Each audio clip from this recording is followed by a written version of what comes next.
আমার ভাই শিশির মুনির সাহেব বলেছেন যে স্প্রেডশিটে 166টা মতামতের ক্ষেত্রে যে চয়েসগুলো দেওয়া হয়েছিল ওইটা কিভাবে গৃহীত হবে, এই সনদের বাস্তবায়ন কীভাবে হবে সেটার জন্য টিকমার্ক দেওয়া হয়।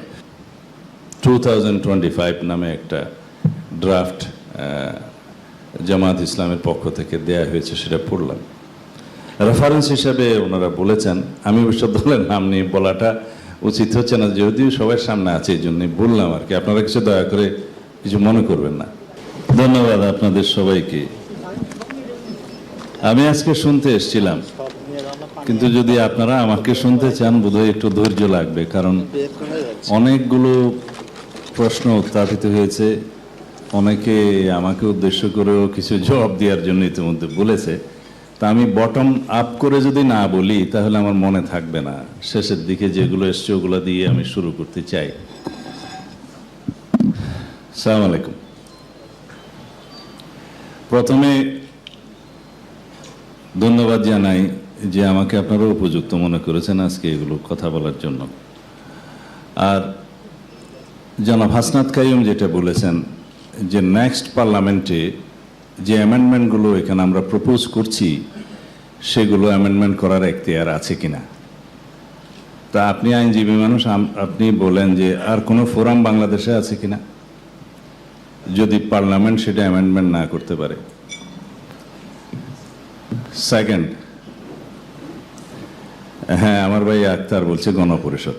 গণপরিষদ গঠিত হয় একটা নতুন সংবিধান প্রণয়নের জন্য অথবা সংবিধানের মেজর চেঞ্জ করার ক্ষেত্রে character of the constitution and nature of the constitution and basic structure of the constitution. Gentleman, আমি বলবো তিনটা জিনিস, এগুলো যখন পরিবর্তন করতে হয় তখন গণপরিষদ গঠন করা হয়। এবং সেটার ইনস্ট্যান্স কোথাও কোথাও আছে যে যেমন শ্রীলঙ্কায় পার্লামেন্ট ইলেকশনের পরে তারা 2 বছরের জন্য একটা ইনস্ট্যান্স আছে গণপরিষদ রূপে কাজ করেছে অ্যাজ ওয়েল অ্যাজ পার্লামেন্ট, এবং সেই গণপরিষদের সে তারা কনস্টিটিউশন সেভাবে গৃহীত হয়েছিল। This is all about the constituent assembly. Secondly, আপনারা আমার ভাই সিনিয়র অ্যাডভোকেট শিশির মুনির এর বক্তব্য শুনেছেন, একটা প্রভিশনাল কনস্টিটিউশনাল অর্ডার করা যায় কিনা। এটা ইংরেজিতে ভালো ড্রাফট, এখানে জামাত ইসলামের পক্ষ থেকে লিখিত ড্রাফট আকারে 29 নম্বরে আপনাদের যে পত্র দিয়েছেন তার মধ্যে আমরা দেখছি সে বিষয়ে কথা বলছেন। I feel proud of him যে ল ডিপার্টমেন্ট একজন খুব সুপার আইনজীবীর জন্ম দিয়েছে। তো কিছু বিষয় বললে আমি আশা করি আপনারা কিছু মনে করবেন না। এখানে জুডিশিয়ারির ক্ষেত্রে অ্যাডভোকেট শিশির মুনির বলেছেন যে হাইকোর্টের ডিসেন্ট্রালাইজেশনের বিষয়ে পার্লামেন্টকে সেটা করতে পারে। হ্যাঁ, পার্লামেন্ট সেটা করতে পারে, তবে সেই ইন্টারপ্রিটেশনটা সুপ্রিম কোর্টের দেয়ার এখতিয়ার যে এটা ultra bias two the constitution or not. সেটা 8th অ্যামেন্ডমেন্টে দিয়েছে যে বাংলাদেশে ডিসেন্ট্রালাইজেশন অফ দ্য হাইকোর্ট এটাকে আনকনস্টিটিউশনাল ডিক্লেয়ার করেছে। কিন্তু আপনারা এখানে যেভাবে ঐকমত্য হয়েছেন, সেদিন আমি নোট অফ ডিসেন্ট আকারে দিয়েছিলাম এবং 2বার পার্সু করেছিলাম যে আপনারা এটা যখন প্রফেসর আলী রিয়াজ সাহেব প্রেসকে বলবেন, প্রথম দিন বলেন না, সেকেন্ড দিন আমাদের পার্সুয়েশনের কারণে বলেছে যে এই ক্ষেত্রে সুপ্রিম কোর্টকে আলোচনা করতে হবে যে সুপ্রিম কোর্ট কি বলে, আদারওয়াইজ এটা ইমপ্লিমেন্ট করা যাবে না। আমরা হয়তো পার্লামেন্টে সেই আইনটা পাশ করতে পারবো, কিন্তু পরের দিন সেটা চ্যালেঞ্জড হলে সেটা আনকনস্টিটিউশনাল ডিক্লেয়ার হয়ে যেতে পারে। এখানে আমি মনোযোগ আকর্ষণ করব আপনাদের সকলের, এই যে আপনারা এখানে বলেছেন যে basic structure of the constitution change করার কোনো এখতিয়ার পার্লামেন্টের নাই। বেসিক স্ট্রাকচার চেঞ্জ করার এখতিয়ার পার্লামেন্টের আছে। সেই ক্ষেত্রে কিভাবে সেটা লেজিটিমেট করা হবে সেই ক্ষেত্রে আর্টিকেলগুলো বলা আছে যে preamble article 8, 48, 56 and article 142 itself, যেটা অ্যামেন্ডমেন্ট প্রসিডিউর বলা আছে। এখন আমরা প্রপোজ করেছি আর্টিকেল 58 ক এবং ক 2 পরিচ্ছেদ, মানে চ্যাপ্টার 2 ক 2 ক পরিচ্ছেদ হিসেবে পরিচিত। এগুলোকে যেন ইনক্লুড করা হয়, যাতে এইগুলো চেঞ্জের ক্ষেত্রে পার্লামেন্টের পাশের পরেও before the signature of the president এটা গণভোটে যেতে হবে। এটা হচ্ছে বেসিক স্ট্রাকচারের ক্ষেত্রে। বেসিক স্ট্রাকচারের ক্ষেত্রে আরও কিছু বিষয় বলা আছে, যেমন আপনি ডেমোক্রেসিকে বাদ দিতে পারবেন না। এটা basic structure plus character of the constitution, কারণ আমরা রাজতন্ত্রে ফিরতে পারবো না। এটা হচ্ছে character of the constitution, nature of the constitution as well as basic structure. It is more than basic structure. এখানে আমরা যেতে পারবো না, সেই ইখতিয়ার পার্লামেন্টেরও নাই। এখন জুডিশিয়ারির ক্ষেত্রে বলেছে প্রফেসর বোরহানুদ্দিন যে জুডিশিয়ারি কনস্টিটিউশনের ইন্টারপ্রিট করার পরে, আনকনস্টিটিউশনাল ডিক্লেয়ার করার পরে সেটা লেজিসলেচার যতক্ষণ অ্যাকসেপ্ট না করছে সেটা লেজিসলেশনের এখতিয়ার থাকছে কনস্টিটিউশনে। এই তো ইন্ডিয়ান কনস্টিটিউশন রেফারেন্স দিয়েছেন। এখানে দুইটা বিষয় আছে, আপনারা আর্টিকেল 7 ক এবং খ এর ক্ষেত্রে এখানে বলেছেন এটা ultra vires to the constitution, unconstitutional declared হয়েছে, বাট এটা এখন কনস্টিটিউশনে আছে। যখন নেক্সট পার্লামেন্টে এটা ডিলিট না করবে ততক্ষণ পর্যন্ত এটা কনস্টিটিউশনে থাকবে। এখানে আমি একটু প্রফেসর রানার সাথে ডিফার করছি যে ইন্ডিয়ান কনস্টিটিউশনের সেই প্রভিশনগুলো এবং তাদের যে প্র্যাকটিস সেটা আমরা প্র্যাকটিস করতে হবে এমন কোনো কথা নাই। কারণ এই ক্ষেত্রে এই যেমন আমরা মনে করি যে ডক্ট্রিন অফ এক্লিপস যেটা হয়েছে 15th অ্যামেন্ডমেন্ট কেসে, হাইকোর্ট যেটা জাজমেন্ট দিয়েছে যে 15th অ্যামেন্ডমেন্টের সেই দফাগুলো আনকনস্টিটিউশনাল ডিক্লেয়ার করা হলো, অর্থাৎ কেয়ারটেকার গভর্নমেন্টের লেজিটিমেসি আসলো এবং সেটা রিইনস্টেট হলো। রিইনস্টেট তখন হবে যেহেতু 13th অ্যামেন্ডমেন্ট চ্যালেঞ্জ হয়ে আছে, এখনো রিভিউতে শুনানি চলছে। সেটা হবে ডক্ট্রিন অফ এক্লিপস অনুসারে পার্লামেন্টের আইন পাস না করা সত্ত্বেও সেটা রিইনস্টেট হবে। রিইনস্টেট হবে কেয়ারটেকার গভর্নমেন্ট, কিন্তু তারপরেও এখানে আমার চাইতে বিদ্যান আইনজীবীরা আছেন, তারপরেও বলছি পার্লামেন্টে সেটা আবার অ্যাকসেপ্ট করতে হবে। যেহেতু বিল পাসের মধ্য দিয়ে সেটা আসবে, একবার রিইনস্টেট হলো, যেহেতু এটা পার্লামেন্টে আগে ছিল, যেহেতু একবার বিলুপ্ত হলো, সেটা আনকনস্টিটিউশনাল ডিক্লেয়ার হলো, সেই জন্য আবার লেজিসলেচারের ক্ষমতা আছে এবং সেটা করতে হবে, পার্লামেন্টে সেটা আবার অ্যাকসেপ্ট করতে হবে আর বিলের মধ্য দিয়ে, কনস্টিটিউশন অ্যামেন্ডমেন্টের মধ্য দিয়ে।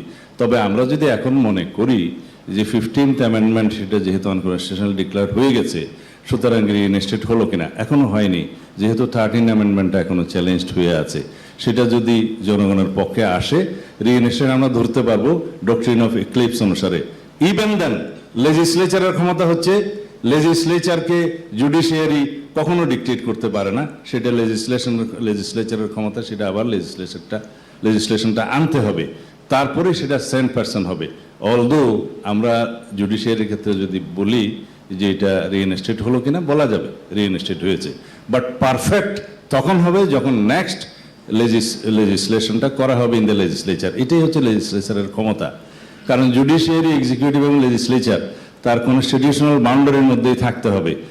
জুডিশিয়ারি কখনো ডিকটেট করতে পারবে না যে এই আইনটা আপনারা করবেন, করতে বাধ্য করবেন, সাজেস্ট করতে পারবে যে এটা নাল অ্যান্ড ভয়েড হয়ে গেছে, সুতরাং পরবর্তীতে লেজিসলেচারে গিয়ে সেটা আবার অ্যাকসেপ্ট করতে হবে।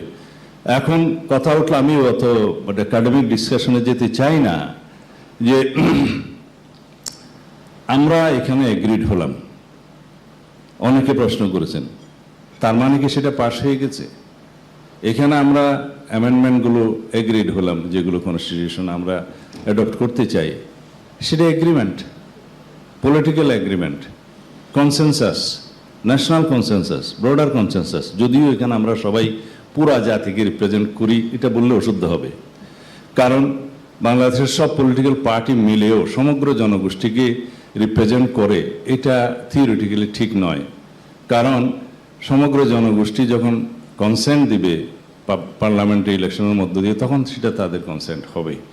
আমরা কোনো পলিটিক্যাল পার্টি 1%, 2%, 40% লোককে রিপ্রেজেন্ট করতে পারি, কিন্তু সেটা অফিসিয়ালি, লিগেলি, থিওরিটিক্যালি তখনই লেজিটিমেট হবে যখন মানুষ তার, জনগণ তার সোভারেন পাওয়ারটা প্রয়োগ করবে ভোটের মাধ্যমে। এটাই হচ্ছে সুপ্রিমেসি অফ দি পিপল।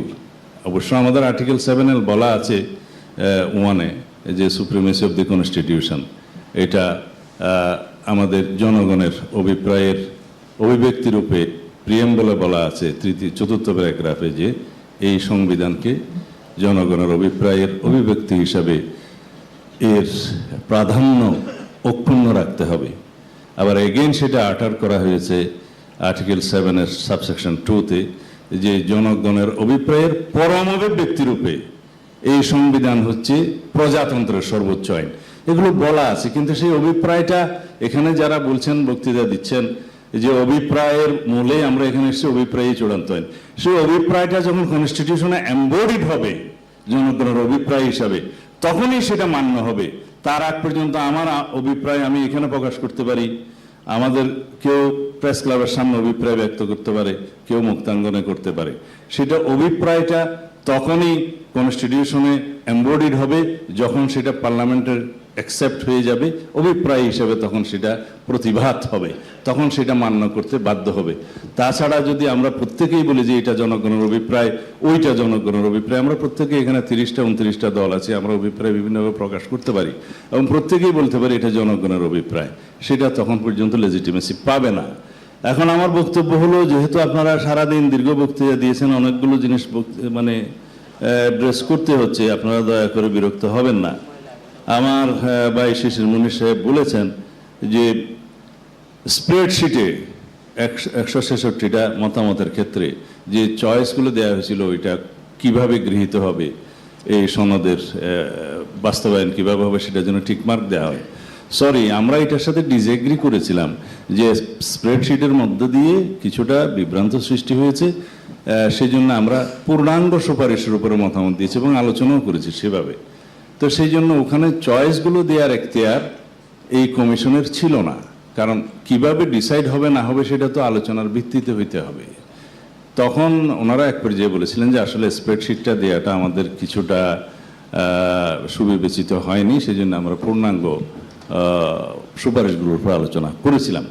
এই অ্যান্সার এখানেই শেষ করি। 106 সম্পর্কে তাও অ্যাডভোকেট শিশির মুনির বক্তৃতা দিয়েছেন, আমি খুব এনরিচড হয়েছি।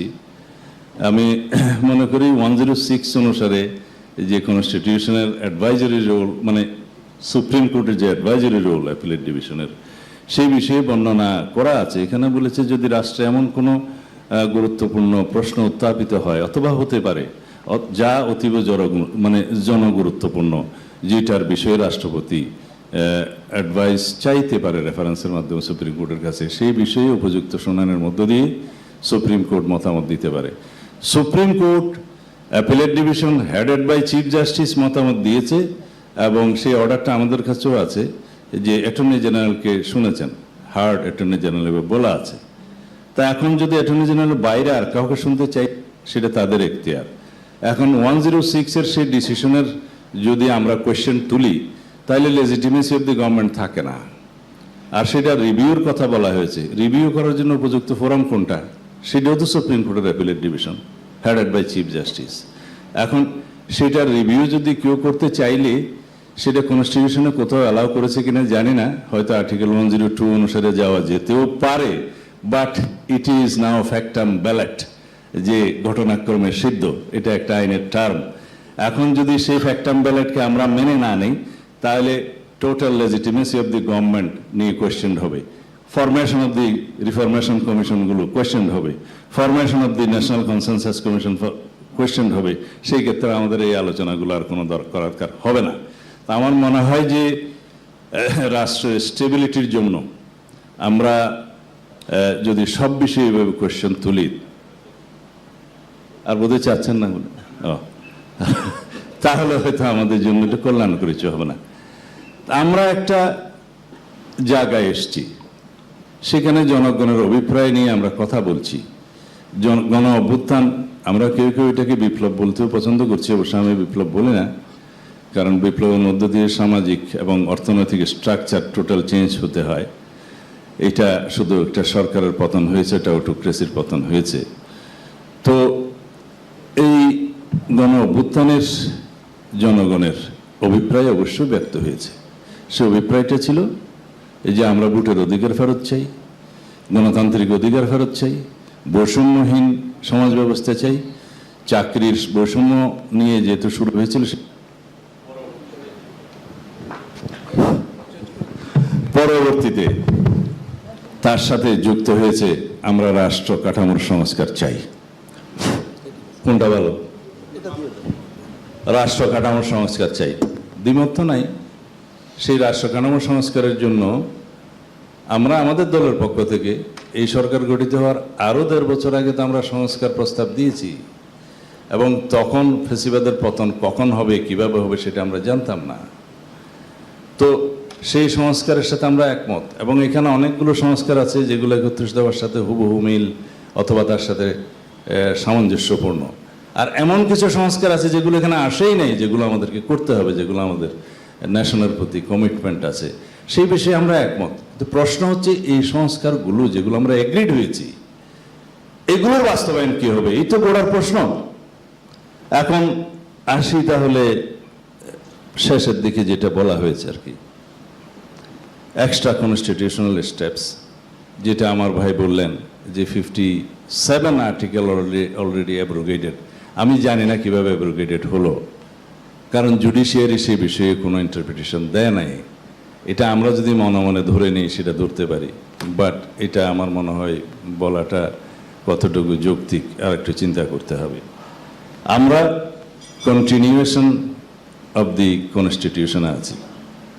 এই সাংবিধানিক ধারাবাহিকতা রক্ষা করার জন্যেই আর্টিকেল 106-এর অ্যাপ্লিকেশন হয়েছে। এখন যদি বলে যে আমরা সাংবিধানিক ধারাবাহিকতায় নাই, তাহলে সেই ডিবেটে আলাদা করতে হবে। যদি সাংবিধানিক ধারাবাহিকতায় না থাকি, বাকি সব কিছু কিন্তু অবৈধ হয়ে গেল। যদি সাংবিধানিক ধারাবাহিকতায় আছি, তাহলে আমরা আলোচনা করতে পারি। সাংবিধানিক ধারাবাহিকতা যদি না থাকে, তাহলে উপদেষ্টা পরিষদ অবৈধ হয়ে যাবে। যদি সেটা অবৈধ হয়, বাকি সব কিছু থেকে উৎপত্তি যা হওয়া হয়েছে সেগুলো সব অবৈধ হয়ে যাবে। যদি আমরা কনস্টিটিউশনের কন্টিনিউশনে না থাকি, সেটা আগে ডিসাইড করতে হবে। আমি আসি এটা এস্টাবলিশ করার পক্ষে, কারণ আমরা সাংবিধানিক ধারাবাহিকতা যে রক্ষা করে কনস্টিটিউশন অনুসারে এই সরকার গঠিত হয়েছে, সেই সরকার ঐকমত্য কমিশন পর্যন্ত এসছে, সংস্কার কমিশন হয়ে, এগুলো চিফ অ্যাডভাইজারের এখতিয়ার। কারণ প্রধান নির্বাহীর এখতিয়ার আছে যে কোনো কমিশন গঠন করে অ্যাডভাইস দেওয়ার জন্য, রিকমেন্ডেশন দেওয়ার জন্য। এখন আমরা এখানে আলোচনা করছি, সেটা মেনেই তো করছি। সেটা আলোচনার প্রথম দিনেই তো আমরা বলতে পারতাম যে এটা কিভাবে গঠিত হলো, এই সংস্কার কমিশন কিভাবে গঠিত হলো, কেন হলো, কারা করলো, এখতিয়ার কি, সেই প্রশ্ন তো কেউ তুলি নাই আমরা। দেখা যাচ্ছে আমি মোটামুটি প্রত্যেক বিষয়গুলো একটু টাচ করার চেষ্টা করেছি।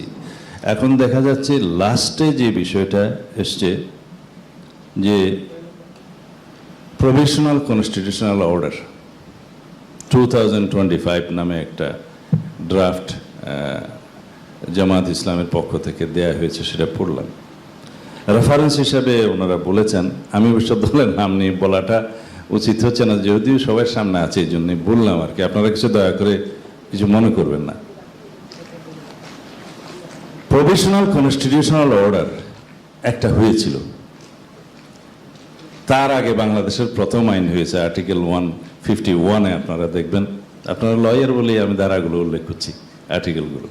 বাংলাদেশের ফার্স্ট আইন হচ্ছে দি continuance Laws Continuance Enforcement Order 1972 dated 10th April 1971, sorry, 10th April.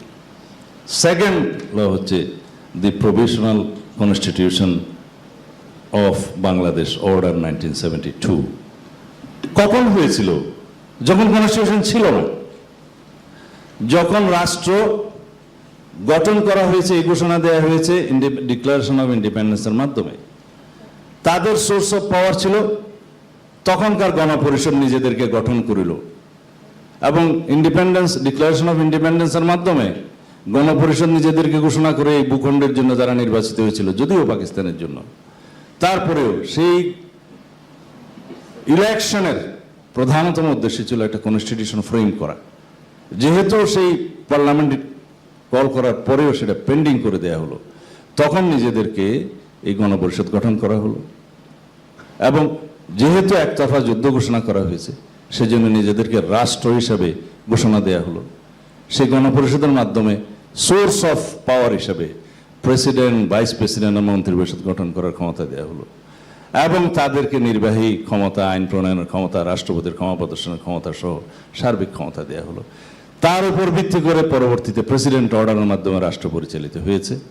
এবং ততদিন পর্যন্ত প্রেসিডেন্ট অর্ডার অনুসারে রাষ্ট্র পরিচালিত হয়েছে যতদিন পর্যন্ত 1973 সালে সংসদ নির্বাচন হয়ে, অধিবেশন হয়ে, স্থগিত হয়ে রাষ্ট্রপতি অর্ডিন্যান্স জারির ক্ষমতা পেল না, ততদিন পর্যন্ত। কনস্টিটিউশন গৃহীত হওয়ার পরে 4 নভেম্বর 1972 অ্যাকশন দেওয়া হলো, এটার ইফেক্ট দেওয়া হলো 16 ডিসেম্বর 1972। তখনও পর্যন্ত প্রেসিডেন্ট অর্ডারেই চলেছে। এরপরে কনস্টিটিউশন অনুসারে পার্লামেন্ট ইলেকশন হয়েছে, পার্লামেন্ট গঠিত হওয়ার পরে সেশন হয়েছে, সেশন স্থগিত হওয়ার পরে যে কনস্টিটিউশন আর্টিকেল 93 অনুসারে অর্ডিন্যান্স জারির ক্ষমতা প্রেসিডেন্ট পেয়েছে, তার আগ পর্যন্ত এই প্রেসিডেন্ট অর্ডারে পিইউতে চলেছে। এখন এগুলোকে সবগুলোকে লেজিটিমেসি কিভাবে দেওয়া হলো? সেই কনস্টিটিউশন গৃহীত হওয়ার মধ্য দিয়ে। এবং যে আইনগুলো আমি কথা বললাম সেগুলো সব রিপিল করা হয়ে গেল আর্টিকেল 151 অনুসারে। বলা হলো কনস্টিটিউশন ফ্রেম হয়ে গেছে, এগুলো এখন রিপিল।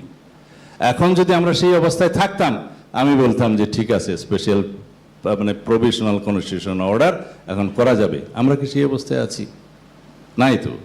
আমাদের একটা কনস্টিটিউশন আছে, এই কনস্টিটিউশন আমরা মেজর অ্যামেন্ডমেন্টগুলো প্রপোজ করছি। আমরা মোটামুটি সবাই এক জায়গায় এসেছি। এখানে কিছু কিছু পয়েন্টের নোট অফ ডিসেন্ট আছে। আমরা let us have a discussion যে এটা কিভাবে ইমপ্লিমেন্ট করা যায়, সেই আলোচনাই তো আজকে হচ্ছে। এখন ইমপ্লিমেন্টেশনের পর্যায়ে আমাদের যে সাজেশন এবং 29টা দলের যে সাজেশন, সেটা রিটেন আপনাদেরকে দেওয়া হয়েছে। আপনারা এটা কম্পাইল করে আমাদেরকে দিয়েছেন, থ্যাংক ইউ। তারপরেও আপনারা আলোচনায় দেখেছেন, সেই জন্য আরো ধন্যবাদ। এই আলোচনার প্রেক্ষিতে আমরা যদি একটা জায়গায় যেতে পারি, তাহলে সবচেয়ে খুশি হব আমরা। কারণ এই আনসার্টেনিটি নিয়ে বেশি দিন আর কন্টিনিউ করা যাবে না। আমি মনে করি মাননীয় প্রধান উপদেষ্টা রাইটলি আটার করেছিলেন যে এটা একটা জাতীয় প্রতিশ্রুতি। এই জাতীয় প্রতিশ্রুতিটা রিটেন এমবডিড করে আমরা যারা এখানে আলোচনা করছি সবাই মিলে আমরা এগ্রিড হই, সিগনেচার করি, আমরা একটা বিশাল জাতীয় আনুষ্ঠানিকতার মধ্য দিয়ে সেটা লঞ্চ করি, জাতি দেখুক এবং এই প্রতিশ্রুতিগুলো ওয়েবসাইটে যাক। আমরা সবাই প্রত্যেকটা দলের ম্যানিফেস্টোতে সেটা উল্লেখ করি। উল্লেখ করার পরে সেটা এই কমিটমেন্টে যায় যে যারাই পার্লামেন্টে যাবে তারা এটা বাস্তবায়ন করবে। এখন প্রশ্ন আসে, সেটার গ্যারান্টি কি? এই জবাব তো আমাদের কাছে নাই। সেটার গ্যারান্টির প্রশ্ন যদি আপনারা তোলেন, তাহলে সেই জবাব আমরা দিতে পারবো না। আমরা শুধু কমিটমেন্ট দিতে পারবো। তবে আমরা তারপরও আহ্বান করেছিলাম, যদি এটা বাস্তবায়নের ক্ষেত্রে আইনগত ভিত্তির কথা আপনারা যারা তুলছেন, সেই রকম যে কোনো একটা আইনগত ভিত্তি যদি প্রসিডিউর যদি আপনারা বের করতে পারেন, তার সাথে আমরা একমত হব। সেই জন্যই আমরা আলোচনায় আসছি। সেটা কি আপনারা বের করতে পেরেছেন? আজকে যে কাগজটা দিয়েছেন ঐকমত্য কমিশনের পক্ষ থেকে, যে 29টা দলের যে সমস্ত প্রস্তাব এই সনদ বাস্তবায়নের প্রেক্ষিতে, তার মধ্যে মুদ্রা বিষয়ে 6টা আইটেম আপনারা এখানে কম্পাইল করেছেন যে এই মতামতগুলো এসছে বিভিন্ন রাজনৈতিক দলের পক্ষ থেকে। তারপর আপনারা এটাও বলেছেন যে পরবর্তীতে আরো বিস্তারিত আলোচনার পরিপ্রেক্ষিতে জুলাই জাতীয় সনদ 2025 অন্তর্ভুক্ত হওয়া বিষয়সমূহকে, যার মধ্যে ভিন্নমত অবলিক নোট অফ ডিসেন্ট আছে উইদিন ব্র্যাকেট, সেগুলো 4 ভাবে বাস্তবায়নের জন্য পরামর্শ দিয়েছেন। এর উপর আমি আলোচনা করতে চাই। এর বাইরের আলোচনাগুলো হচ্ছে আমাদের বিভিন্ন রাজনৈতিক দলের মতামত, সেটার উপর আলোচনা করা আমার সঠিক হবে না, যদিও ইতিমধ্যে কিছু করে ফেলেছি। এই 4 ভাবের মধ্যে আপনারা দিয়েছেন অধ্যাদেশ জারির মাধ্যমে এবং নির্বাহী আদেশের মাধ্যমে। এই বিষয়ে তো আমরা একমত হয়েছি, যেগুলো কনস্টিটিউশনকে টাচ করে না সেগুলো আপনারা অধ্যাদেশ এবং নির্বাহী আদেশ এবং অন্যান্য আদেশের মাধ্যমে করতে পারেন।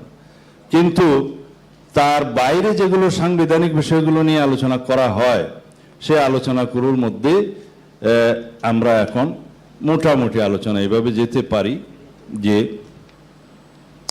আপনারা বলেছেন, আমার বাড়িতে উঠে গেল মনে হয়, যে প্রেসিডেন্ট জিয়ার রেফারেন্সে আমার ভাই জনাব হামিদুর রহমান আজাদও বলেছেন অ্যাডভোকেট শিশির মুনির সাহেবও বলেছেন, এই রেফারেন্সটা টেনেছেন যে প্রোক্লামেশন জারির মধ্য দিয়ে কনস্টিটিউশনকে চেঞ্জ করা হয়নি।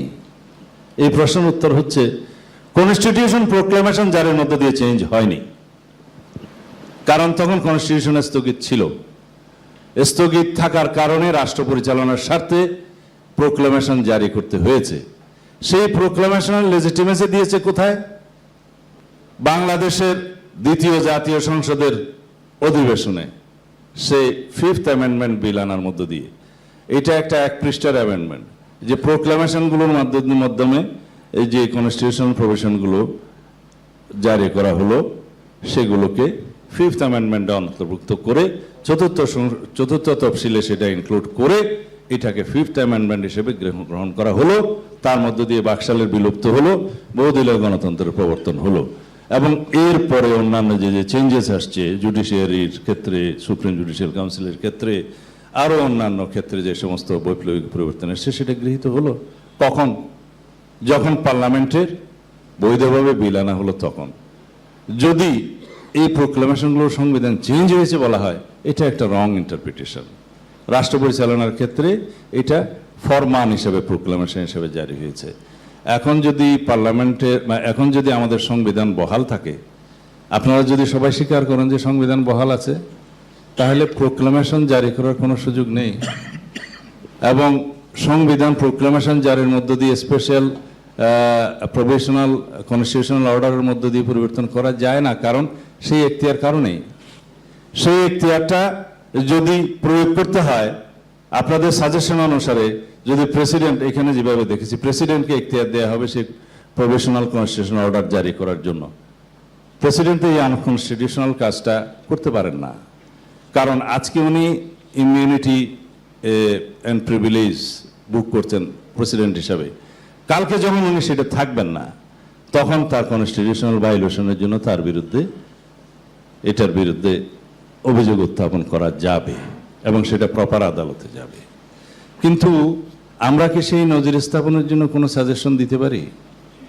এবং সেটা যেটা আমার ভাই হাসনাত কাইম সাহেব বললেন যে প্রসিডিউরাল মিস্টেকের কারণে নাল অ্যান্ড ভয়েড হয়ে যাবে, সেরকম কোনো প্রেসক্রিপশন কি আমরা দিতে পারি? আজকে আমরা, আপনারা রাজনৈতিক দল হিসাবে উপযুক্ত আদালতে হয়তো এটা নিয়ে যাব না, যেহেতু আমরা এখানে সাইন করব। আমি ধরে নিলাম বিতর্কের স্বার্থে, বাংলাদেশের যে কোনো সিটিজেন তো they are at liberty to go to the proper court, যে এখানে কনস্টিটিউশন কি চেঞ্জ হয়ে গেল, বাংলাদেশে কি 2টা কনস্টিটিউশন আছে, তখন কোর্ট কি বলবে এই কনস্টিটিউশন কে চেঞ্জ করলো, কার এখতিয়ার আছে, ফোরামটা কোথায়, এই প্রশ্নটা করবে। তাহলে আমরা যে জুডিশিয়ারিতে বিচার করছি কোন কনস্টিটিউশনের অধীনে করব? আর এখানে একটা প্রস্তাব উত্থাপন হয়েছে যে 5th অফ আগস্ট থেকে অথবা এখন থেকে সেটার কার্যকারিতা দেয়া হোক। তা এখন যদি সেটার কার্যকারিতা দেয়া হয়ে থাকে, সেই কনস্টিটিউশনাল প্রভিশনগুলো যদি চেঞ্জ হয়ে গেছে, অ্যামেন্ড হয়ে গেছে ধরে নেওয়া হয়, তাহলে বর্তমান কনস্টিটিউশনের কি হবে? এই গভর্নমেন্ট কোথায় থাকে? বেসড অন হোয়াট প্রভিশন থাকবে? এখন কনস্টিটিউশনের ধারাবাহিকতা যদি থাকে, 1 নম্বর স্বীকার করে আমি মনে করি আছে, এবং সে তার উপরে রাষ্ট্র চলছে, সেই ক্ষেত্রে যদি একটা ওভারল্যাপিং অথবা ডুপ্লিকেশন অথবা এই কনস্টিটিউশন অ্যামেন্ডমেন্টগুলোকে যদি আমরা কার্যকারিতা দেই, তাহলে এটা তো 2টা কনস্টিটিউশন চলার মতোই অবস্থা হবে। জুডিশিয়ারি কোনটা মানবে, অ্যাডমিনিস্ট্রেশন কোনটা মানবে? এবং সিভিল রাইটসের ক্ষেত্রে, প্রপার্টি রাইটের ক্ষেত্রে, যে কোনো লয়ের আশ্রয় নেওয়ার ক্ষেত্রে আর্টিকেল 31 অনুসারে কোনো সিটিজেন যদি যায়, তখন কোর্ট কোনটা মানবে, জুডিশিয়ারি কোনটা মানবে, কোন প্রভিশনটা মানবে? আর্টিকেল 31 অনুসারে সে যখন রিলিফ পাইতে পারবে, আমি শেষ করছি, তখন কোন কনস্টিটিউশন অনুসারে যাবে? এইগুলোর সব আমার মনে হয় যে সমস্ত প্রস্তাবনা আসছে, এটা সাধারণভাবে অগ্রহণযোগ্য এবং এটা যৌক্তিক নয়। সুতরাং আমরা একটা জায়গায় আসি যে আমরা একটা ন্যাশনাল কমিটমেন্টে যাই, সেই কমিটমেন্ট অনুসারে আমরা অঙ্গীকারনামা সই করি এবং সেটা পরবর্তী জাতীয় সংসদে গৃহীত হওয়ার জন্য সবাই আমাদের যার যার ম্যানিফেস্টোতে উল্লেখ করি। এইটাকে ভায়োলেট করে বাংলাদেশে কোনো রাজনৈতিক দল ভবিষ্যতে রাজনীতি করবে সেই রকম কোনো সুযোগ আছে বলে আমার মনে হয় না। আমার বক্তব্য এতক্ষণ শোনার জন্য আপনাদেরকে অসংখ্য ধন্যবাদ। আরও অনেক বিষয় আলোচনা ছিল, আমি আজকে করলাম না, পরবর্তী যদি কোনো কোয়েশ্চেন রাইজ করে তখন করব।